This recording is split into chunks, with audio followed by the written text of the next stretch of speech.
Hello बच्चों। यहाँ question में दिया गया है from a high tower at t is equals to 0 one stone is dropped from rest and simultaneously one is projected vertically upward with initial velocity। तो तुमसे पूछा है the graph between distance s of two stones and time will be. तो देखो ध्यान से, यहां से मान लो हमारे पास कोई भी एक बिल्डिंग थी।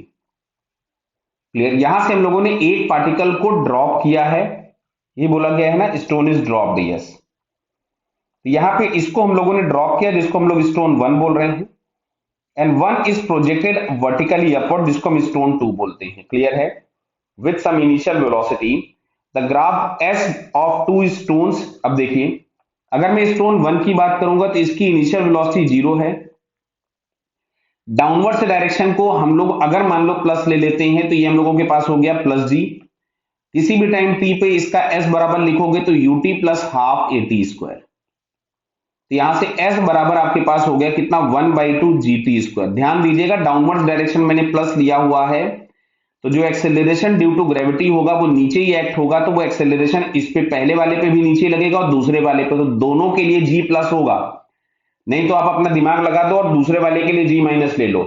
डाउनवर्ड्स डायरेक्शन को अगर मैंने पॉजिटिव लिया हुआ है और एक्सेलरेशन हमेशा नीचे ही लगेगा, चाहे वो पहला वाला पार्टिकल हो चाहे दूसरा वाला, तो दोनों पे g की वैल्यू प्लस होगी। अब दूसरे वाले पार्टिकल के लिए मैं लिख रहा हूं u बराबर माइनस यू। क्यों लिख दिया? क्योंकि डाउनवर्ड को हमने प्लस लिया है तो अपवर्ड डायरेक्शन आपके पास हो जाएगा निगेटिव, और हमने वर्टिकली अपवर्ड प्रोजेक्ट किया है तो u निगेटिव हो गया। a बराबर फिर से मिलेगा प्लस जी। अगर मैं इसका s2 निकालूं तो s2 आपके पास मिलेगा ut plus half A T square. Clear? अब चलिए मैं s1 प्लस s2, क्यों आपसे पूछा था डिस्टेंस बिटवीन देम, तो एक नीचे जा रहा है एक ऊपर जा रहा है, तो दोनों डिस्टेंसेस आपको ऐड करनी पड़ेगी। तो यहां पे हम लोगों ने लिखा है S1 प्लस S2। क्लियर? अच्छा है, एक मिनट रुकिए। जैसे इसमें हम लोगों ने डिस्टेंस की बात करा गया ना, सेपरेशन बिटवीन देम, डिस्टेंस मतलब सेपरेशन बिटवीन देम। तो देखो अगर ये ऊपर गया होगा तो इसका डिस्प्लेसमेंट निगेटिव होगा क्योंकि ऊपर का डायरेक्शन निगेटिव है, और ये वाला नीचे गया होगा तो पॉजिटिव है। तो हम लोगों को लिखना होगा, अगर हम सेपरेशन लिखेंगे S, तो इसको हम लोग यहां से लिखेंगे S2 माइनस S1।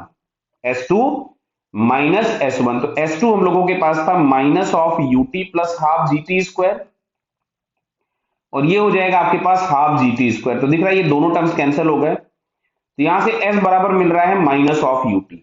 तो S और T में जो भी हम लोगों को ग्राफ मिल रहा है वो एक स्ट्रेट लाइन मिल रहा है। समझ में आ रहा है? क्योंकि दोनों की पावर 1 है।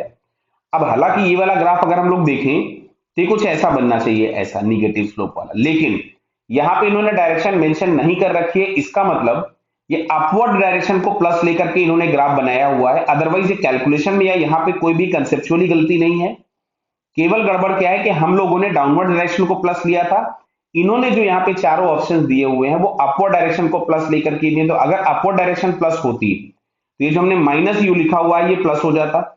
तो सर फिर इधर भी दिक्कत होती? नहीं भाई, यहाँ पे minus half g t square आ जाता इस जगह पे, और यहां पर भी minus half g t square आ जाता। फिर से इसको कैंसिल करते तो दोनों पार्ट कैंसिल हो जाते। तो ये ग्राफ मिल रहा है जो कि स्ट्रेट लाइन है, पासिंग थ्रू ओरिजिन है। वो वाला ग्राफ केवल और केवल फर्स्ट वाला जो पार्ट है वो हम लोगों को सेटिस्फाई कर रहा है। So it's correct answer is 1। Okay बेटा, ऑल द बेस्ट।